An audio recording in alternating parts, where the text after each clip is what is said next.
Hey guys, and welcome to Optimization by Oliver, episode number 75. And in this episode, I'm going to take the popular DTC watch brand MVMT, and I'm going to show you what I would do if I was in charge of running their CRO. Speaking of CRO, for the last 12 years, I've had an unhealthy obsession with turning clicks into customers. Let's have a look at what I would do to their store. Okay, let's start with the homepage, and visually, I just think our design looks 10 times better. I think it's more user-friendly, and I'm going to run you through those points. Number one, we slightly reduced the navigation just to pull everything up. We then included this kind of pill that lets us show off our social proof. Yeah, I don't care how big this brand is, they always would take full advantage and would be making more money using social proof. So let's slam it in front of people's faces. Number two is that all-important headline. When someone lands on your homepage, you have roughly 3 to 5 seconds to capture their attention. The best way of doing that is with an image and with a powerful headline and subheadline. So that's exactly what we've done. Point number three, this is a lifestyle brand. It's all about visualizing yourself with the watches. So we've chosen this big, nice picture of a watch, and I think it does the job very, very nicely.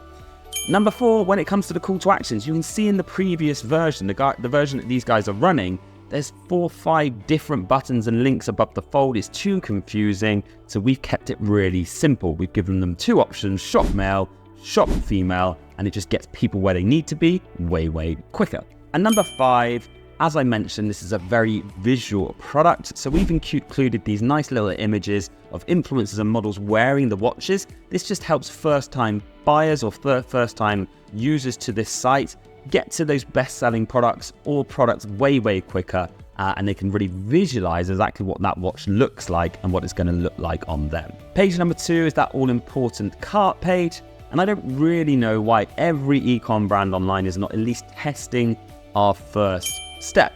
What we've done, we've added this free shipping prompt and free gift bar across the top. This just gamifies the whole in-cart process. It also just encourages people to add more to their basket to then qualify for the free shipping or the free gift. That gift could be something as simple as a watch case. It doesn't have to be an expensive item, but trust me, it works. Secondly, we have supported the free shipping with in-cart upsells, something you really need to test.